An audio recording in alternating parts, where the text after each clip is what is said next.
we've got the comfies on, we've got the hoodie, we've got the slippers. That means that it's just going to be a nice chitty chatty video. Hey beautiful people, what's going on? Hope you're doing amazingly well and hope you're having an amazing start to 2020. Now, I was wondering whether to put this in a Let's Talk Mentality video or just do it as a general video, but to be honest, it kind of fits in with a bit of both, just because it's a bit of a story time, bit of personal experience leading into the Let's Talk Mentality side of things on how to deal with it, with all the different emotions and whatnot. And yeah, I thought I'd do this just because I've been thinking about it all January, and yeah, I just thought it'd be a really good video to do. I know a lot of people find the month of January very difficult with all sorts of contributions, whether it be we've just had Christmas and obviously the magic of that is gone now. It's darker days, shorter days, so that can be a bit, what's the word I'm thinking of? Just make you feel down in general. So yeah, without further ado, let's get into this video. January for the past few years hasn't been the greatest of months. Things have happened in general, like pretty much nearly each year, but I wanted to share this with you because I know a lot of people struggle with January, with different things generally. So for me, it's just a way of sharing that with you guys and for you to be able to relate to that and, you know, have that mentality of it's not just yourself going through this, other people go through this every single day. We just don't speak about it enough. And that's what I kind of wanted to give off in this video today. So I'll start with January 2017. That year I was living away at university. I was doing paediatric nursing at the time. I was in my first placement. I struggled a lot with that month just purely because it was in a new place, but it was a pretty intense place, as you can imagine, in a hospital with little children that are very poorly. Felt like I had a lot of pressure on at the time. I was living away from home. I was about an hour and a half, 2 hours away, and I was really homesick. I really wasn't feeling myself. It was probably the most down I had ever felt in my entire life, to the point where I just didn't want to get out of bed. I was really struggling, and it was just a really bad time, a really bad month for me. I was trying to adjust to new life still. I was only living away for a few months, but I just remember coming back from Christmas and just thinking all sorts. It was just a really, really bad time for me mentally, and I was really, really feeling it. A lot contributed towards it. I just felt like I wasn't really fitting in at my placement. I felt quite isolated. Living where I was as well, I felt quite isolated. I felt really alone, and the only people that I wanted to spend time with were 2 hours away, and it was hard. Like for me, I'm quite a homely person. Like I love my family and friends to pieces, and just knowing that that comfort just wasn't there, I was really, really missing it a lot. It was to the point where I just wanted to disappear and not be around anymore. For me, that month, it was just a really bad month. January 2018, a couple of things happened. First of all, I'd started a new job. It wasn't going well at all, just purely because the manager of that place was, to put it frankly without swearing, absolutely awful. She didn't embrace change. She really devalued people in that place. She made you feel like you were doing everything wrong, that you weren't worth it. It felt like she was doing that in order to put herself up top a bit more, if that makes sense. So giving herself that confidence that she was right, she knew what she was doing. If you didn't agree with it or you had other ideas to contribute towards it, she didn't give a damn, basically. And in the end, she told me that she didn't see me doing what I wanted to do in future, didn't understand why I was doing the job that I was doing. I shouldn't be doing it just purely because of money. And yeah, a lot of stuff. She was a very, very, I want to say upfront, but not in the sense of being practical about it. Very vicious. And it really put me down a lot. It really decreased my confidence and it left me feeling really low, and I just had to say to myself that that was that, and I left. I also had a relationship breakup and it was all going on at the same time, so I was trying to deal with this at work, but then I also had a relationship not working and unfortunately it ended. But having both of those really contributed to me feeling very low, very down on myself. I wasn't valuable, that I just wasn't a person to have been acknowledged. Felt like I was like non-existent, like I should just, again, like the year before, just disappear. But it really broke me, both of those things, just purely because they were both things that I invested time in, that I thought was making me feel valuable and happy and whatnot. And then in the end, it all just broke down, and I just felt like it was all my fault. There was something wrong with me. What did I do to have this thrust upon me? Like a lot of negative stuff, and it was just, yeah, like that. It was just a really bad month in general. We move on to January 2020 this year. 2019, I can't really remember if there was anything significant that happened really. I think that January was actually okay. This year, again, has been tough. This month has been very, very tough. I've had stress with university just in terms of trying to get everything done. My third year is quite intense. It's been just a lot going on, and just trying to get everything up together, make sure that I'm getting the grades that I'm able to. It's been a lot of testing, you know, my worth towards this course and being able to sustain the grades that I want myself, and knowing that I can achieve that. I had stuff happen in family stuff as well. Obviously I won't go into that because that's not needed to be said, but it's just stuff that's affected family, and it's been an emotional time to try and get through. And I also had and I had like a dating thing end as well, something that I thought was going really well, and unfortunately that ended. And that was within the space between Christmas and New Year. So a time where you're supposed to be celebrating and having an amazing time and bringing in the new year and being really positive about it. It just completely started off my new year in a pretty difficult way, and it has been hard this month, I'm not gonna lie. You know, I'm a positive person, I'm optimistic, I like to look on the brighter side of things, and obviously I post all my quotes and I have all this positive energy around me, and I like to think that I have that on other people as well. But having that thrust upon me the past few weeks has been really tough. It's really made me, again, sort of regress in a way, in terms of, you know, what is it that I've done? When really it's not what I've done, it's just what's happened. Like, can't do anything about it. It's just something that unfortunately happens. Like I heard in a vlog the other day, I think it was Elle Darby, she said that life isn't shit, it just has its moments of being shit. And unfortunately, I've had a lot of that this month.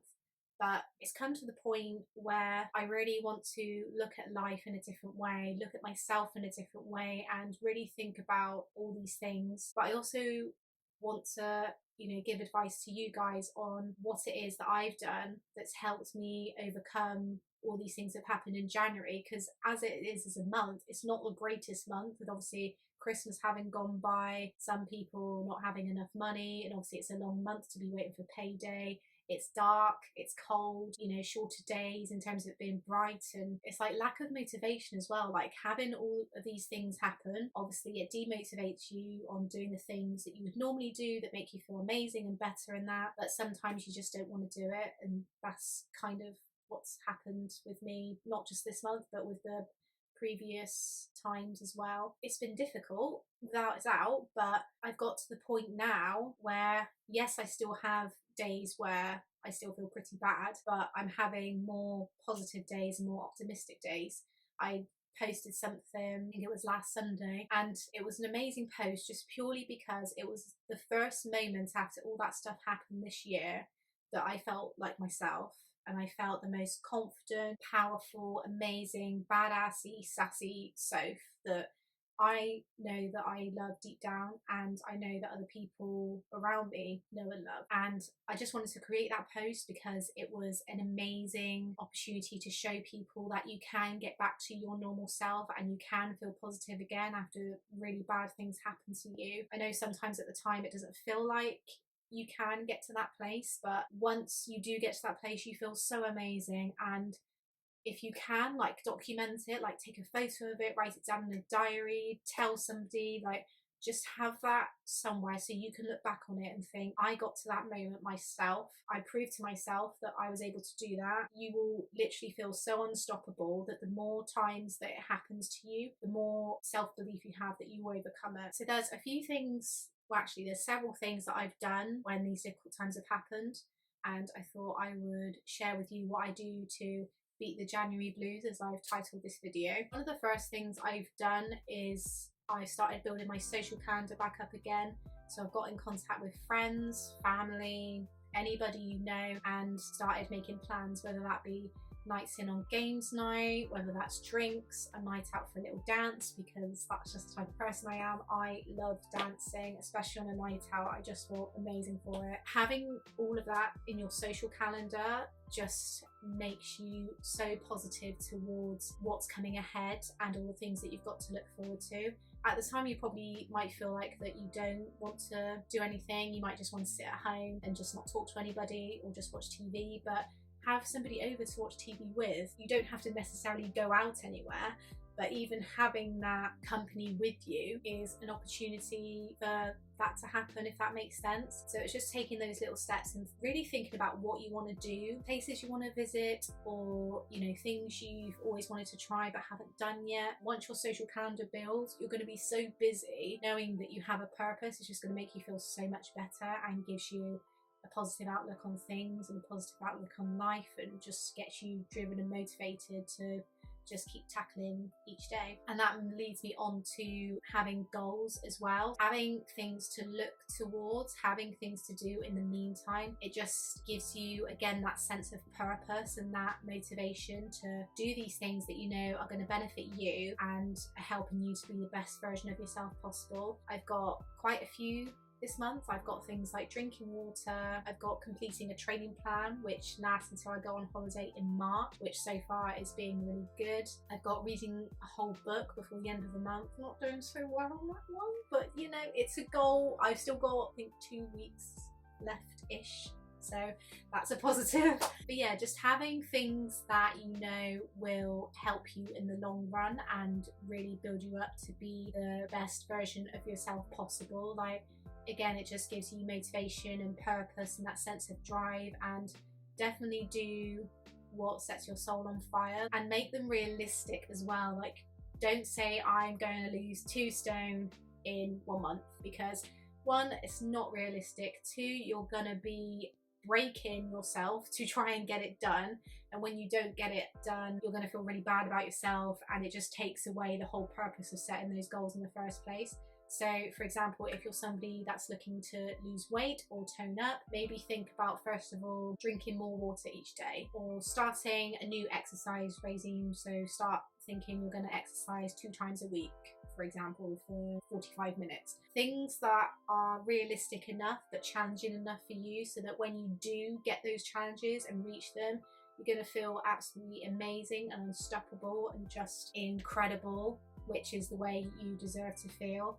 So definitely have goals for the year to work towards. Spending time with people, definitely. So spend time with people that lift you, make you feel amazing, make you laugh especially, and just make you feel good about yourself and about life, and help you to forget everything that's going on. So I spend time with my family quite often. They are the most incredible people in the world.